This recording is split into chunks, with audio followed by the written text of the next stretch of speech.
Political parties రోలు ఇక అడ్మినిస్ట్రేషన్లో ఎంతవరకు ఉంటుంది అక్కడ మీరు అబ్జర్వ్ చేసి? పొలిటికల్ పార్టీస్ రోల్ అడ్మినిస్ట్రేషన్ కన్నా అంటే పాలసీ మేకింగ్లో చాలా ఎక్కువ ఉంటుంది అని నేను అనుకుంటాను, నా ఒపీనియన్. అంటే అడ్మినిస్ట్రేషన్ మీరు ఈ ప్రెసిడెంట్ అన్నా ఆ ప్రెసిడెంట్ అన్నా అడ్మినిస్ట్రేషన్. ఇక్కడ ఒక సర్పంచ్కి ఒక పోలీస్ కానిస్టేబుల్ ఒక ఎస్ఐ నచ్చకపోతే ఇమీడియట్లీ విల్ గెట్ ట్రాన్స్ఫర్డ్. అట్లాంటి అవకాశాలు ఉన్నాయి. వేరేజ్ అక్కడ అట్లాంటి ఛాన్సెస్ ఉన్నాయా? ఛాన్సెస్ ఉన్నాయంటే రెండు రకాలండి. ఒకటి సిస్టమ్ ఈజ్ ఆటో పైలట్. అంటే ఒక జనరల్గా ఇప్పుడు మీరు ఒక ట్రాఫిక్ సిస్టము లేకపోతే ఒక జ్యుడిషియల్ సిస్టము ఏదైనా ఒకటి తీసుకుంటే ఇట్స్ ఆల్ ప్రాసెస్ డ్రివెన్ కాబట్టి ఒక ఆటో పైలట్లో వెళ్తూ ఉంటుంది ఒక ప్రాసెస్. అందులో మార్పులు చేర్పులు ఈ ప్రెసిడెంట్ వచ్చిన ఆ ప్రెసిడెంట్ పెద్దగా ఉండవు. ఒకవేళ మార్పు రావాలి అంటే పాలసీ లెవెల్లో ఒక లెజిస్లేచర్ లెవెల్లోనో ఒక పాలసీ లెవెల్లోనో ఆ మార్పు వస్తే ఆటోమేటిక్గా అది మళ్ళీ ఈ ఆటో పైలట్లో ఫిట్ ఇన్ అయిపోతుంది. అంటే పొలిటికల్ సిస్టమ్ అడ్మినిస్ట్రేషన్ని ఇన్ఫ్లుయెన్స్ చేసే అవకాశం అక్కడ లేదు. రిలేటివ్గా తక్కువ. కాకపోతే ఇంకొకటి కూడా ఉందండి.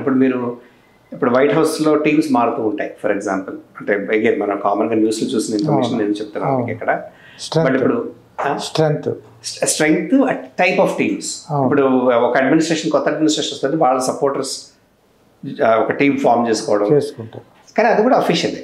ఇప్పుడు ఆ టీం ఎందుకు ఫామ్ చేసుకుంటున్నాం అంటే ఇప్పుడు ఈ గవర్నమెంట్ సక్సెస్ఫుల్గా రన్ అవ్వాలంటే ఈ టీం అవసరం కాబట్టి వాళ్ళ supporters I'm putting a team of my own together అనేది ఒక ప్రాసెస్. అది కూడా ప్రాసెస్ లాగే వెళ్తుంది కాబట్టి ఓకే, దాన్ని పెద్దగా కంప్లైంట్ చేయడానికి ఏం లేదు అక్కడ. అంటే ఇన్ఫ్లుయెన్సెస్ కక్షల కారణాలు ఏం లేవు కదా, ఇట్స్ ఎ ప్రాసెస్. ఓవరాల్గా అంటే మీరు యాక్చువల్లీ అంటే one thing I would say is a lot of different topics మనం టచ్ చేస్తాం. అక్కడ సోషల్ లైఫ్ దగ్గర నుంచి, అక్కడ పొలిటికల్ పానోరమా దగ్గర నుంచి, కల్చరల్ వాల్యూస్, ఫ్యామిలీ వాల్యూస్ దాకా అండి.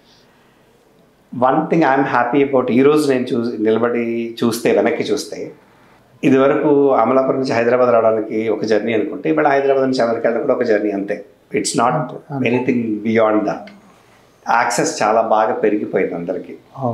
దానివల్ల బ్రిడ్జింగ్ గ్యాప్స్ అన్నది ఈజీ అయింది. అంటే ఇప్పుడు చాలామంది పేరెంట్స్ వెనక్కి ముందుకి తిరగలుగుతున్నారు, పిల్లలు తిరగలుగుతున్నారు, చదువులకు ఎక్కడికి వెళ్తున్నారు, మళ్ళీ వెనక్కి వస్తున్నారు, ఇక్కడ వర్క్ చేసుకుంటున్నారు. So lot of globalisation in practice.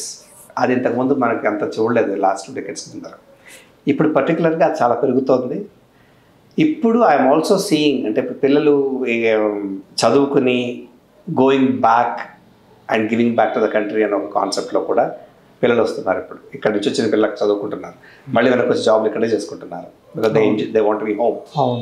అరే అట్లాగే అక్కడ కూడా అక్కడ నుంచి అక్కడ పుట్టి పెరిగిన పిల్లలు కూడా వేరే కంట్రీకి వెళ్ళి ఎక్స్పోజర్ కోసం చదువుకోవడం, మళ్ళీ వెనక్కి వచ్చి ఏళ్ళ దగ్గర ఉండడం. ఈ ఓవరాల్గా ఆ globalization has set new standards for everybody. అది I think it's in a good light అండి. అంటే బోత్ ఈ పాయింట్ ఎందుకు చెప్తానంటే it crosses everything that we spoke. Be it politics, be it culture, be it family, ఒక యూనివర్సల్ ఒక కల్చర్ డెవలప్ అవుతుంది. And అది ఒక మంచి చేంజ్. అంటే we have to get used to it. కాకపోతే అంత గ్లోబల్ స్కేల్లో అన్ని రంగాలు ఇప్పుడు కూచిపూడే ఉందండి. ఇప్పుడు ఇవాళ కూచిపూడి కన్వెన్షన్ లాస్ట్ మంత్ డిసెంబర్లో ఇక్కడైతే మేము అక్కడి నుంచి వీడియోలు పంపిస్తున్నాం, అక్కడి నుంచి వస్తున్నాం.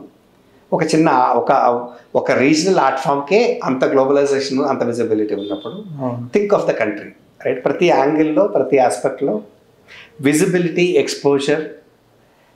ఒక జూమ్ కాల్ అవే అండి మీకు ఎక్కడికి వెళ్ళాలన్నా, ఎవరితో మాట్లాడాలన్నా. ఈ కోవిడ్ వల్ల కానీ, పోస్ట్ కోవిడ్ ఇంపాక్ట్ కానీ, గ్లోబలైజ్డ్ టెక్నాలజీ వరల్డ్ కానీ, ఈ రెండింటి వల్ల ఏమైందంటే ఈ బ్రిడ్జింగ్ బాగా పెరిగింది, చాలా బాగా.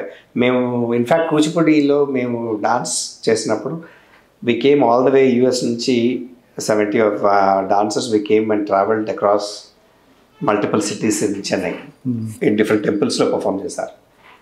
అది అన్హర్డ్ ఆఫ్. ఇంతకుముందు అక్కడ ఏదో నేర్చుకునేవాళ్ళు, అక్కడ ప్రజెంట్ చేసేవారు, వచ్చిందని పెట్టుకునేవారు, వెళ్ళిపోయేవాళ్ళు. అంటే దిస్ బ్రిడ్జింగ్ ద గ్యాప్ అన్నది ఇప్పుడు అక్కడ local organisers know your roots foundation అని వాళ్ళు ఆర్గనైజ్ చేశారు. ఈ ట్రిప్ మాకు వచ్చాము, ఇక్కడంతా ఊరంతా అన్ని చోట్ల 7 చోట్ల తిరిగాము.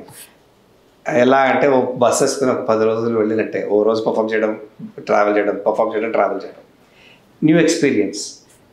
అది ఈ పిల్లలందరికీ, అక్కడ నేర్చుకునే పిల్లలకి ఒక కాంటెక్స్ట్ ప్రొవైడ్ చేసింది. ఎందుకు నేర్చుకుంటున్నాం, ఇంపార్టెన్స్ ఏంటి, ఎక్కడి నుంచి వచ్చింది, వెనక్కి వచ్చి పర్ఫార్మ్, అది ఒక ఎగ్జాంపుల్ అండి. అంటే crossing the boundaries, beyond borders there is a connectivity.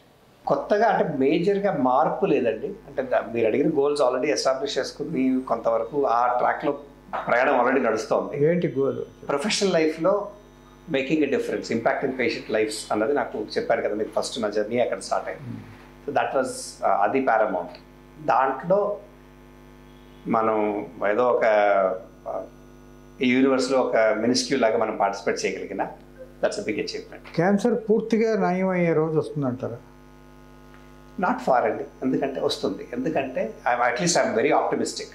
ఎందుకంటే ఇప్పుడు ఈరోజు మీరు చూస్తే స్టాండర్డ్ ఆఫ్ కేర్లో బ్రెస్ట్ క్యాన్సర్, ప్రాస్టేట్ క్యాన్సర్ ఈ రెండింటికి చాలా అడ్వాన్స్ ట్రీట్మెంట్స్ ఉన్నాయి. చాలామంది నాట్ ఓన్లీ ట్రీట్మెంట్ అనే కాదు, identification, diagnosis, treatment, remission, full recovery, ఈ 5 స్టెప్పులు ఈరోజు చాలా పాసిబుల్. ఇప్పుడు ఎంతమంది, ఇంతకుముందు మీరు వినుంటారు ఎంతమంది క్యాన్సర్లు, ఇప్పుడు ఎంతమంది మీరు వింటున్నారు క్యాన్సర్ వచ్చింది తగ్గింది, వచ్చింది తగ్గింది అన్నది ఇప్పుడు చాలా కామన్ అయిపోయింది. ఎందుకైందంటే టెక్నాలజీ అంత డెవలప్ అయింది. So this is the progress we have made in cancer over last 2 decades. అంటే క్యాన్సర్ రోగులు సంఖ్య అక్రాస్ ది గ్లోబ్ పెరగడానికి పెరిగిన కారణం ఏంటి? ఫుడ్ ఇదా, పొల్యూషనా, లేక ఓవర్ డోసేజ్ ఆఫ్ మెడిసిన్సా? సో రెండు విషయాలు, ఒకటి పెరగడం, ఇంకొకటి పెరిగినట్టు అనిపించడం. ఆ రెండు సెపరేట్గా చూసుకోవాలి. పెరిగినట్టు అనిపించడం ఈజీ క్వశ్చన్ కాబట్టి ఫస్ట్ చెప్తాను. పెరిగినట్టు అనిపించడం అని ఎందుకంటానంటే ఇంతకుముందు మనకు డయాగ్నోసిస్ లేదు, సో మనకి ఏముందో మనకు తెలియదు. ప్లస్ 60 ఏళ్ళకి 70 ఏళ్ళకి చనిపోయేవారు, హార్ట్ అటాక్తో మోస్ట్లీ పోయేవారు, కార్డియోవాస్కులర్ వేరే అదర్ కోమార్బిడిటీస్ ఏవో ఉండడం వల్ల పోయేవారు. అప్పుడు క్యాన్సర్ బాడీలో ఉన్నా తెలియదు. ఇవాళ కూడా మీరు ఇప్పుడు 70 to 90 year old profile, male profile చేస్తే ఆల్మోస్ట్ 70-80% వాళ్ళందరికీ ప్రాస్టేట్ క్యాన్సర్ ఉంటుంది. కానీ it does not impact quality of life on day to day basis. కాబట్టి మనకు తెలియదు. ఏమైనా ఇష్యూ ఉంటే కదా మనం వెళ్తాం డాక్టర్ దగ్గరికి. ఇష్యూ లేనంతకాలం లేదంటే బండి నడిచిపోతూ ఉంటుంది, డయాగ్నోస్ అవ్వదు. సో అలా ఇంతకుముందు డయాగ్నోస్ పెరగడం వల్ల ఎక్కువ కేసులు కనిపిస్తున్నాయి. కరెక్ట్. ఫస్ట్ అది పెరిగినట్టు అనిపించడం మనకి, అంటే ఎప్పుడు ఉంది, ఇవాళ డయాగ్నోస్ అవుతుంది కాబట్టి నెంబర్స్ కనిపిస్తుంది. సెకండ్ రీజన్, జెన్యూన్గా నెంబర్స్ పెరుగుతున్నాయి. I'm not questioning that at all. పెరగడానికి కారణం ఏంటి? I think a lot of combined, అంటే cumulative compound effect of stress అని నా ఫీలింగ్ అండి. అంటే ఒక రీజన్ కాదు, ఎందుకంటే మోస్ట్ ఆఫ్ ద క్యాన్సర్స్ ఎక్కడో ఒకటి జెనెటిక్ ఆల్టరేషన్స్ వల్ల వస్తుంది. జీన్స్లో చిన్న చిన్న మార్పులు జరగడం వల్ల వస్తాయి. ఆ మార్పులు ఎందుకు జరుగుతాయి అంటే ఎన్వైరన్మెంటల్ కానీ, స్ట్రెస్ ఫ్యాక్టర్స్ కానీ, బయాలజీలో మన డిఎన్ఏ ఒకలా వస్తుంది మనకి. అక్కడ నుంచి మనం రోజు ఎక్స్పోజ్ అయ్యే పొల్యూటెంట్స్ కానివ్వండి, ఫుడ్ కానివ్వండి, హార్మోన్ స్ట్రెసెస్ కానివ్వండి, లైఫ్ స్టైల్ కానివ్వండి, ఇవన్నీ ఆ జీన్స్ని మాడిఫై చేస్తూ ఉంటాయి over a period of time. అలాంటి ఎక్కడైనా ఒక చిన్న వేరియేషన్ వచ్చినప్పుడు, ఒక మ్యూటేషన్ కానీ, ఒక ఇన్ జెనెటిక్ మాడిఫికేషన్స్ అంటాం, మ్యూటేషన్స్, యాంప్లిఫికేషన్స్, ఇట్లా మల్టిపుల్ డెలిషన్స్, అలా మల్టిపుల్ వేరియేషన్స్ ఉన్నాయి, జెనెటిక్ వేరియేషన్స్. ఎక్కడో ఒక వేరియేషన్ వస్తే that results into an ailment, అదొక డిసీజ్ కింద మారుతుంది. అలా క్యాన్సర్లో ఇప్పుడు వస్తుంది, అలా ఇప్పుడు డయాగ్నోస్ అవుతున్నాయి. ఆ వేరియేషన్స్ ఇప్పుడు మనం కనుక్కోగలుగుతాం. సో డయాగ్నోసిస్ పెరిగింది. ఎందుకు వస్తున్నాయి వేరియేషన్స్ అంటే కాంపౌండ్ ఎఫెక్ట్ ఆఫ్ ఫుడ్ కానివ్వండి. ఇప్పుడు ఇంతకుముందు మనం లైఫ్ స్టైల్ చాలా మారిందండి. ఇంతకుముందు మనం ఎవరింట్లో బ్యాక్యార్డ్లో వాళ్ళు వండుకుని కూరలు, ఆ కూరలు ఇంట్లో వండుకు తినే రోజులు నా చిన్నప్పుడు కూడా అలాగే పెరిగింది. ఇప్పుడు ఎక్కడ ఉందండి? ఇప్పుడు ఎక్కడో రైతు బజార్లో ఎక్కడో పండిస్తారు, కోల్డ్ స్టోరేజ్లో పెడతారు. ఆ కోల్డ్ స్టోరేజ్ నుంచి మీకు ఫుడ్ ఇంటికి వస్తుంది. మీకు షాప్లో మీరు కొనుక్కుంటే ఫ్రెష్గా టమాటా కనిపించినది కోల్డ్ స్టోరేజ్ నుంచి వచ్చిందే కదా. సో న్యూట్రిషన్ వాల్యూ చాలా తగ్గిపోయింది. So then that's one aspect. Sedentary lifestyle పెరిగిందండి. టెక్నాలజీ వచ్చిన తర్వాత అందరూ కూర్చుని ఐఫోన్ల మీద, ల్యాప్టాప్ల మీద వర్క్ ఎక్కువయ్యాక సిడెంటరీ లైఫ్ పెరిగింది. కాయ కష్టం తగ్గింది, బాడీలీ వర్క్ ఎక్సర్సైజ్ తగ్గింది, bodily work day to day కాయ కష్టం తగ్గింది. Sedentary lifestyle is another reason. అంటే higher elevated risk of cardiovascular disease. అలాగే మెంటల్ స్ట్రెస్ పెరిగిందండి. ఇప్పుడు ఎందుకంటే చిన్న చిన్న పనులు మనం ఇప్పుడు ఐదర్ అవుట్ సోర్స్ చేస్తున్నాం, లేకపోతే ఈజీగా అయిపోయే మెకానిజమ్స్ వచ్చేసాయి.